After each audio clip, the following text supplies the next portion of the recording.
السلام علیکم۔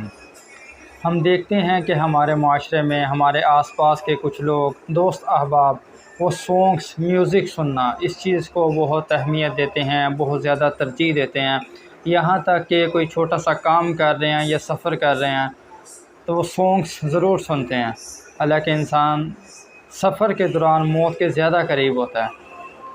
تو موسیقی اسلام میں حرام ہے۔ تو حدیث کا مفہوم ہے کہ حضرت انس رضی اللہ تعالیٰ عنہ ارشاد فرماتے ہیں کہ حضور صلی اللہ علیہ وسلم نے فرمایا، جو شخص گانا سنے قیامت کے دن اس کے کانوں میں پگھلا ہوا سیسا ڈالا جائے گا۔ کتنی سخت وعید آپ صلی اللہ علیہ وسلم نے فرمائی ہے۔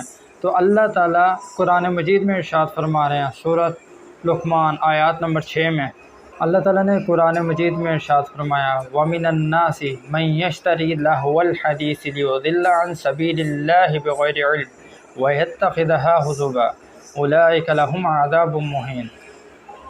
حضرت عبداللہ بن مسعود رضی اللہ تعالی عنہ سے جب اس آیت کے بارے میں پوچھا جاتا تو وہ قسم کھا کر یہ کہا کرتے تھے کہ لہو الحدیث سے مراد گانا ہے۔ یعنی دیکھیں اللہ تعالیٰ نے کتنی سخت وعید فرمائی ہے اس میں، اور ایک اور جگہ پر آپ صلی اللہ علیہ وسلم کا ارشاد ہے۔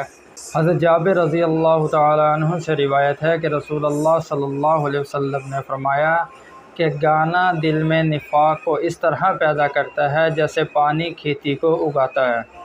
تو دیکھیں اسلام میں گانا سننے پر، میوزک سننے پر اللہ تعالیٰ نے کتنی سخت وعید فرمائی ہے۔ تو لہٰذا اس چیز سے دور رہیں۔ اللہ تعالیٰ ہمیں عمل کرنے کی توفیق دے۔ السلام علیکم۔